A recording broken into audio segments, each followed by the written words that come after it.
कि जो है स्टेबलाइजर बार है ऑल टेरेन में आता है। में ओईएम साइज जो कंपनी के थ्रू इतना पीएसआई आपको रखना है। ऑफ रोडिंग के बारे में बात की जाए तो महिंद्रा का नाम सबसे पहले आता है, क्योंकि महिंद्रा अपने सेगमेंट में ऐसी ऐसी गाड़ियां लेके आया है जो कि जैसे कि आपके महिंद्रा थार, महिंद्रा स्कॉर्पियो, जो कि ऑफ रोड में बहुत ज़्यादा कैपेबल है, और 4x4 भी आता है इन गाड़ियों में।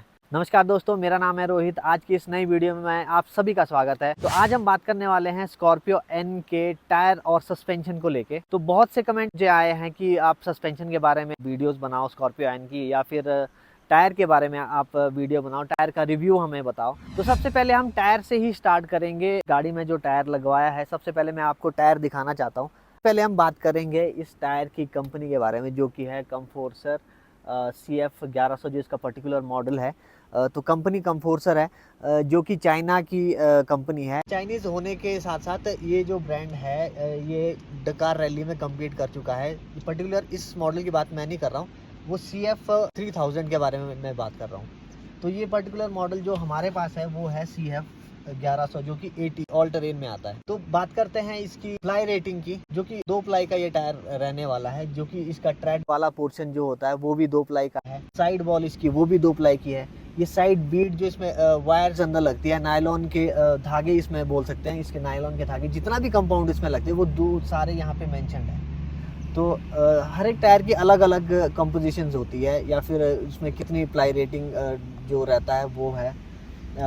अब हम बात करते हैं इसकी साइड वॉल की। जो साइड वॉल का आप डिज़ाइन यहाँ देख सकते हो। तो जब भी हम ऑफ रोड में जाते हैं, ऑफ रोड में क्या होता है कि इस तरह के ऑब्स्टिकल्स होते हैं कि जहाँ पे टायर में कट लगने के ज़्यादा चांसेस रहते हैं साइड वॉल पे।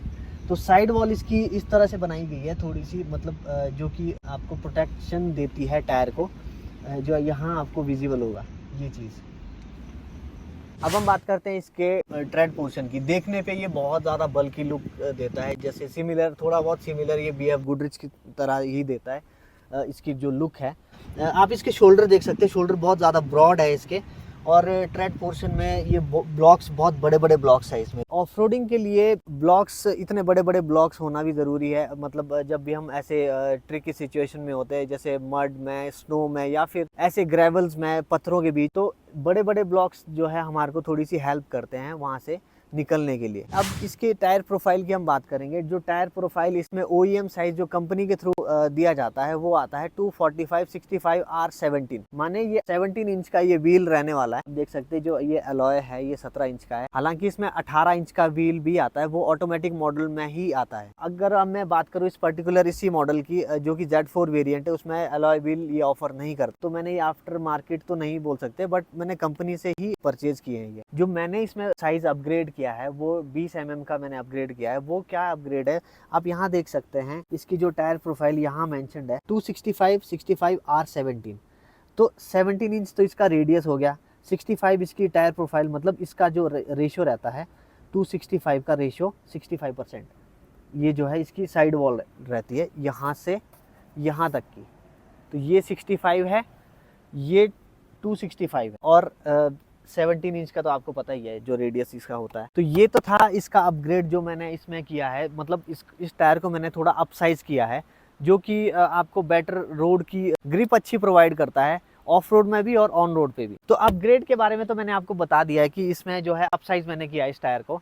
बट अपसाइज करने के बाद इसमें क्या क्या चीज़ें इसमें अच्छी है और क्या क्या चीज़ें इसमें बुरी है, उसके बारे में हम बात करेंगे। अच्छी चीज़ें क्या है, सबसे पहले तो ये लुक देखने से ही बहुत ही अच्छा लगता है टायर, मतलब एक बल्की लुक लगता है, और थोड़ा इसके ट्रेड भी इसमें बहुत ज़्यादा एग्रेसिव ट्रेड्स है, और ऑफ रोड में आपको बहुत अच्छी ये ग्रिप प्रोवाइड करने वाला है। अगर आपने पिछली वीडियो मेरी देखी होगी, जो कि स्नो में, चांचल पास पे मैं इसको ले गया था स्नो में, तो कुछ कोई भी दिक्कत नहीं आई, कहीं भी थोड़ी भी स्लिप नहीं हुई है। अच्छा इसने ग्रिप मेरे को प्रोवाइड किया है स्नो में, और मड में भी इसका रिस्पॉन्स अच्छा है, और ऑन रोड तो वैसे ही अच्छा है, और ब्रेकिंग बहुत अच्छी इनहेंस हो जाती है जब भी आप बात करोगे कि थोड़ा सा चौड़ा अगर प्रोफाइल के हम टायर लेते हैं। तो अब हम बात करते हैं इसकी, इसमें क्या ऐसी बुराइयां हैं जो कि एक टायर में नहीं होनी चाहिए। सबसे पहले मैं इसके बारे में बात करूंगा। जब मैं ये 17 इंच का जो टायर में डलवा रहा था, तो काफ़ी मेरे फ्रेंड ने बोला कि 17 इंच नहीं 18 इंच में जाओ। तो 18 इंच का क्या रहता है कि 18 इंच यहाँ से ये वाला डाया तो बढ़ जाता है, इससे क्या हो जाता है, प्रोफाइल अफेक्ट होती है उस चीज़। बेसिकली क्या बात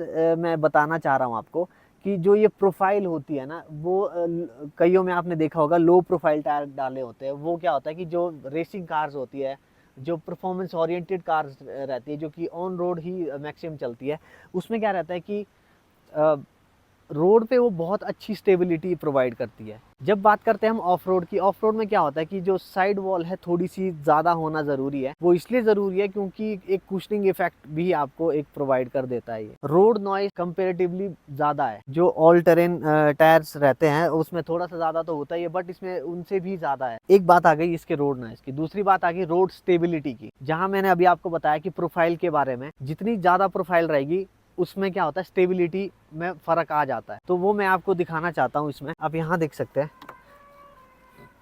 ये वाला पोर्शन आप देख सकते हैं, जो ये दब रहा है, ये वाला, ये ऑफ रोड के लिए तो बेटर है। ऑफ रोड में तो ये बड़ा अच्छा कुशनिंग इफेक्ट आपको दे देगा। बट जब बात आती है ऑन रोड स्टेबिलिटी की, जब हम बैंड्स में होते हैं, कर्व में होते हैं, तो उसमें क्या होता है कि थोड़ा बहुत गाड़ी स्टेबिलिटी अपनी खो देती है। तो अब हम बात करेंगे इसकी साइड वॉल की। जो साइड वॉल है इसकी, ये भी थोड़ा सा हार्ड है। जब भी आप कभी टायर लेते हो ना, तो ये चीज़ ज़रूर देखना, क्योंकि इस तरह की गाड़ी में, जैसे ये प्रॉपर ऑफ रोड व्हीकल नहीं है, जैसे कि थार, जिप्सी और गुरखा, इस तरह की गाड़ियां जो होती है, जो प्रॉपर ऑफ रोडर होती है, ये वैसी गाड़ी नहीं है। तो उसके लिए आपको टायर भी उसी हिसाब से चूज करने हैं। अगर आपकी गाड़ी प्रॉपर ऑफ रोड में अगर आप जाते हो, तो आपको side wall rough and tough चाहिए होती है, ताकि ऐसे ऑब्स्टिकल्स में जो कि कट लगने से बच जाए टायर। तो जहां तक बात आती है इस तरह की गाड़ी, आपको जो टायर है वो कैसे चूज करना है, जो कि इसकी साइड वॉल जो होती है ना, वो थोड़ी सी लूज होना जरूरी है। उसमें क्या है, जब भी गाड़ी जंप लेती है या इफेक्ट आपके डायरेक्ट सस्पेंशन पे नहीं डाल। तो अभी तक मैंने आपको बताया कि एक ऑल टेरेन टायर के बारे में, जो कि जनरल चीजें थी, कि उसमें प्रोज एंड कॉन्स क्या होते हैं, मतलब उसकी खूबियां और खामियां क्या होती है। अब मैं इस पर्टिकुलर गाड़ी में जो प्रॉब्लम इस टायर को लेके आ रही है, उस चीज के बारे में आपको बताना चाहता हूँ। जो इसके OEM साइज टायर, जैसे कि मैंने आपको बताया 245, 65, R17, इसमें जो टायर आते हैं, हर एक गाड़ी की जो है स्टीयरिंग ज्योमेट्री अलग अलग होती है। स्टीयरिंग ज्योमेट्री में बेसिकली 4-5 चीजें आती है, जैसे कि king pin, castor, camber, toe in, ये सब चीजें आती है। अब इनमें से किंग पिन और कास्टर जो कि फिक्स्ड रहते हैं। अब बात आती है टो इन और कैम्बर एडजस्टमेंट की। तो बेसिकली गाड़ियों में ना दो ही चीजें ज्यादा एडजस्ट होती है, कैम्बर और टो इन। इस गाड़ी में अलाइनमेंट वगैरह सब कुछ ओके थी जब हमने ये टायर चेंज करे थे। तो अब दिक्कत क्या आ रही थी, जब भी हम इसको एक्सट्रीम टर्न पे हम ले जा रहे थे, तो इसमें ना एक वियरिंग नॉइस आ रही है, जैसे टायर घिसने वाली आवाज़ आती है। तो आप यहाँ देख सकते हो कि किस तरह से ये साउंड आ रही है इसमें, जब भी हम इसको एक्सट्रीम टर्न्स पे ले जा रहे हैं। वियरिंग नॉइस उसमें आ रही थी, जो कि टर्न्स पे ही आ रही थी, बट स्ट्रेट रन में ऐसा कुछ भी इसमें नॉइस वगैरह कुछ भी नहीं है। अब बात करते हैं जो स्टीयरिंग ज्योमेट्री की, जो मैं इसमें बता रहा हूँ। जहाँ तक मुझे लगता है ना, कि इसकी जो स्टीयरिंग ज्योमेट्री है, इसके जहाँ पे ये व्हील हब होता है, व्हील हब के साथ, मतलब व्हील हब के साथ जो ये टायर का ये वाला जो डायमीटर है, मतलब ये जो सरफेस है ये वाला, तो यहाँ पे स्टीयरिंग ज्योमेट्री यहाँ तक ही इसका होती है। इससे बाहर जो होता है इसको बोलते हैं नेगेटिव ऑफसेट। माने इस जो व्हील ट्रैक होता है, दो टायर्स के बीच का जो गैप होता है, उसको व्हील ट्रैक बोला जाता है। उस व्हील ट्रैक से बाहर जो भी चीज होती है, वो उसको बोलते हैं नेगेटिव ऑफसेट। इसका डायमीटर जहां तक का है, ये वाला जो टायर है, इससे कम से कम 2 इंच, 2 या 2.5 इंच बाहर है। कि मैं आपको इसमें एक बार दिखा देता हूँ। ये इसका सेंटर लाइन है, ये बाहर वाले की, और ये आप देख सकते हैं कितना गैप इसमें आने वाला है। यहाँ पे, यहाँ से आपको मैं दिखाता हूँ एकदम, क्योंकि टायर ये वाली साइड तो दबी हुई है। तो ये वाली साइड आप देख सकते हैं, देखो अगर मैं सीधा पकड़ पा रहा हूँ इसको, तो ये इतना इसका नेगेटिव ऑफसेट है। तो अब हम बात करते हैं इसमें टायर प्रेशर हमने कितना रखा होता है। मतलब यहाँ पे अगर आप अपने डोर के अंदर आप देखते हो, डोर के इस साइड में आप ड्राइविंग साइड में आप देख सकते हो इसमें टायर प्रेशर कितना इसमें रिक्वायर्ड है, 34 PSI, ठीक है, पाउंड पर स्क्वायर इंच। तो हर गाड़ी के अकॉर्डिंग जो है यहाँ पे लिखा मेंशन किया जाता है कि कितना PSI आपको रखना है। तो कंपनी ने जो रिकमेंडेशन इसमें दी है टायर प्रेशर की, वो है 34 PSI। जैसे कि मैंने आपको बताया कि इसमें जो साइड वॉल है इसकी थोड़ी सी हार्ड है, तो मैंने 1-2 पाउंड मैंने इसमें कम रखी होती है हवा। जब भी आप टायर अपसाइज करते हो ना, टायर अपसाइज करने से के साथ साथ आप अपने एलॉय का जो विड्थ है ना, वो भी देखना जरूरी है। जैसे आपने देखा होगा ऑफ रोडिंग, जब आप रिम लेते हो या फिर कोई भी एलॉय लेते हो, तो उसमें कोई एलॉय नेगेटिव ऑफसेट रहता है, जो कि बाहर की तरफ होता है, कोई पॉजिटिव ऑफसेट रहता है, सरफेस सीधा होगा, बट पॉजिटिवली अंदर के लिए ज़्यादा चौड़ा होगा। रिम और आपका टायर है उसका जो ये कॉम्बिनेशन है विड्थ का ना, वो साथ मतलब बराबर होना ज़रूरी है। पर्टिकुलर एलॉय के हिसाब से जो कंपनी देती है आपको एलॉय, उसके हिसाब से कौन सा टायर आपको ज़्यादा सूटेबल रहेगा और ज़्यादा परफेक्ट रहेगा, ऑफ रोड कैपेबिलिटीज़ में भी अच्छा परफॉर्म कर और कंफर्ट दे। तो आपको इसमें टायर जो डलवाना है, या तो OEM साइज़ आप डलवा सकते हो 245 65 R17, या आप डलवा सकते हो 255 65 R17। कुछ कंपनीज है जो कि मैंने अभी काफ़ी उसमें इंटरनेट पे मैंने रिसर्च करा, तो उसमें 17 इंच में ज़्यादा आपके पास ऑप्शन नहीं रहते हैं। ऑप्शन किस किस व्हीकल में इस पर्टिकुलर जो मैंने आपको साइज़ बताया 255 65 R17 में जो किस किस कंपनी के टायर अवेलेबल है, कॉन्टिनेंटल का आता है और आपका अपोलो एप्टेरा आता है, और भी शायद से अगर और भी कंपनीज होगी तो आप कमेंट सेक्शन में ज़रूर बताना आप मेरे को। हम बात करते हैं इसके सस्पेंशन को लेके। तो सस्पेंशन इसका जो है, मैं पहले आपको दिखा देता हूँ कि कौन सा कि सस्पेंशन इसमें है। इसमें जो आप ये एक्सल देख पा रहे हो, ये एक्सल इसको कहते हैं बेंजो टाइप एक्सल, जो एक सिंगल पीस होता है, मतलब एक ही एक्सल रहता है इधर से उधर तक, मतलब इस टायर से लेकर उस टायर तक। अब इसमें आप देख सकते हो यहाँ पे मल्टी लिंक सस्पेंशन है, ये वाली चीज़ देख सकते हो, ये भी आपके एक्सल में जुड़ी है। और ये वाली रॉड देख सकते हो आप, ये वाली रॉड, ये भी पीछे एक्सल में जुड़ी है। तो इसमें मल्टी लिंक सस्पेंशन आता है। और साथ ही साथ मैं आपको इसमें दिखाना चाहूँ, ये जो चीज़ है, ये आपकी कहाँ जुड़ी है, इस स्टेबलाइजर बार में। तो आप यहाँ देख सकते हैं, जो लिंक मैंने आपको ऊपर दिखाया था ना, तो ये यहाँ पे जुड़ा रहता है, एक ऊपर बॉडी में रहता है, और ये इसकी जो है स्टेबलाइजर बार है, पीछे भी दी हुई है। तो ये यहाँ से लेकर वहाँ तक इसकी स्टेबलाइजर बार है।